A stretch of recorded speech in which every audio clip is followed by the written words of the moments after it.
Welcome আমার একটা নতুন ব্লগে। তো আজকে সকাল সকাল একদম বৃষ্টি পড়ছে। টিউশন ছিল, টিউশনে যেতে পারিনি, মানে এমন বৃষ্টি পড়েছে আজকে। আর এখন অল্প থামিয়েছে তাই ব্লগ বানাতে পারছি।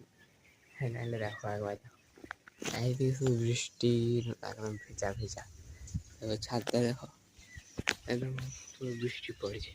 দেখা যাক আজ কী হয়। তো স্কুলও আছে, দেখা যাক কী হয়। ঘরে বসে থাকতে হচ্ছে, বাইরে যে বৃষ্টি হচ্ছে, মানে 5টা থেকে বৃষ্টি শুরু হয়েছে, তখন 7টা বাজতে গেলে এখন যে শেষ হলো। এতক্ষণ বৃষ্টি পড়ছিল, তখন আমি ঘরে বসে বসে ওই ঘরেই বসেছিলাম শুধু। নাহলে আজ টিউশন ছিল, তো বৃষ্টির কারণে টিউশনে যাওয়া হয়নি। তো বৃষ্টি একটা কাজ তো ভালো করলো, কিছু টিউশন যেতে হলো না। না তো ঘরেই বসে থাকতে হচ্ছে, কোথাও যাওয়া যাচ্ছে না। সেখানে আমাদের জাম গাছগুলো সব লেগে গেছে, এই যেখানে সবগুলো লেগেছে। আর আপনারা বিশ্বাস করতে পারেন, এই 3টা গাছ যেটা দেখতে পাচ্ছেন, 1 2 3, একটা বীজে বেরিয়েছে। একটা বীজে 3টা গাছ। আমি নিজে মানে উপরে করে এখান থেকে উপরে করে এখানে লাগিয়েছিলাম, একটা বীজে 3টা গাছ বেরিয়েছে। ভাবতে পারছেন, একটা বীজে 3টা গাছ। এইগুলো সব একটা বীজে একটা করে গাছ বেরিয়েছে, 3টা গাছ। কিছু আলাদা আছে এই গাছটার মধ্যে। দেখা যাক কোন কোন গাছগুলো লাগে। সব গাছগুলো তো লেগে যাবে, বড় যখন বড় হবে তারপর লাগাবো। খালি ছোটো তো লাগালে এখন ছাগলে গরুতে খেয়ে দেবে। একটা এইখানে লাগাবো পাশে, ওই যে আগাটায়। আর ওখানে যেখানে আপনার সেদিকে দেখালাম যে জঙ্গলটা, বা আমরা যে গাছগুলো লাগিয়েছি ওইখানে আরো কটা লাগিয়ে দেবো, ব্যাস। আপনারা বিশ্বাস করতে পারবেন না আমি এখন কি দেখলাম, মানে চলে গেল এখনই, নাহলে আপনাদেরকেও দেখাতাম। এই হেনটা হয়ে গেল কোবরা, কিং কোবরা, খরিস সাপ। এই হেনটা আমার সামনেটাই চলে গেল, কিন্তু মানে যতক্ষণ আমি ফোনটা বের করতে গেলাম ততক্ষণ এইখানে ঢুকে গেল ওই ওখানটাতে। তো এবারে তো ঢুকতে আর ভয় লাগছে, আমি আর ঢুকবো না তো জলদি মার নেই। কোবরা সাপ, না cobra not king cobra, cobra সাপ। তো এবার সব দিকে ভয় লাগছে, যে যেদিকে তাকাচ্ছে মনে হয় যে সাপটা এখানে আছে ওখানে আছে। আর কোবরা সাপ, আমাদের এদিকে চন্দ্রবড়া সাপটা এসেছে, কিন্তু চন্দ্রবড়া সাপটা একদিনও দেখতে পাইনি।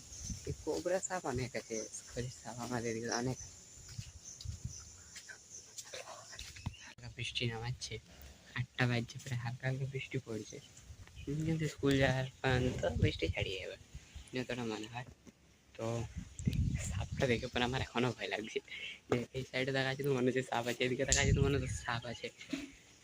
অল্প প্রথমবার দেখলাম না, তো ভয়ও লাগছে অল্প অল্প, যে সাপটা তাড়া করে এখনই মনে হচ্ছে।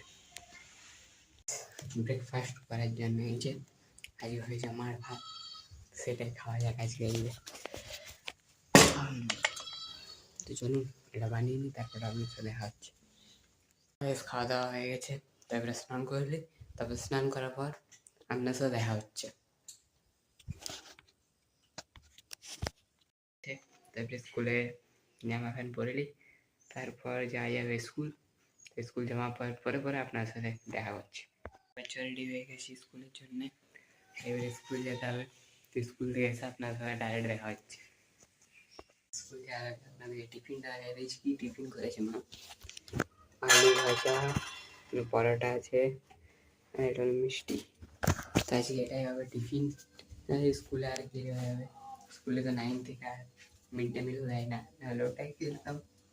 তো দেখা যাক, ফোন তো নিয়ে যাওয়া যাবে না, নাহলে বাটনা বেড়ে দেবে মা আর স্কুলের টিচারগুলো। তো ঠিক আছে, স্কুল থেকে এসে আপনার সাথে দেখা হচ্ছে। তো স্কুলে আজকে হ্যান্ডস্ট্যান্ড প্র্যাকটিস করতে যে পড়েছি না, পিঠটা যে লেগেছে, আরে এখনও ব্যথা করছে। তো স্কুল থেকে এসে খাওয়া দাওয়া এই যে হলো এখনই, এই যে এখন অল্প ব্লগিং করতে বেরিয়েছি। তো আজকে তো আর বেশি কিছু দেখানো গেল না, এই ঘরের মধ্যে যা ছিল ওটাই। তো দেখা হচ্ছে আপনার সাথে কালকে একটা নতুন ব্লগে, তো তখন ওই জন্য বাই বাই।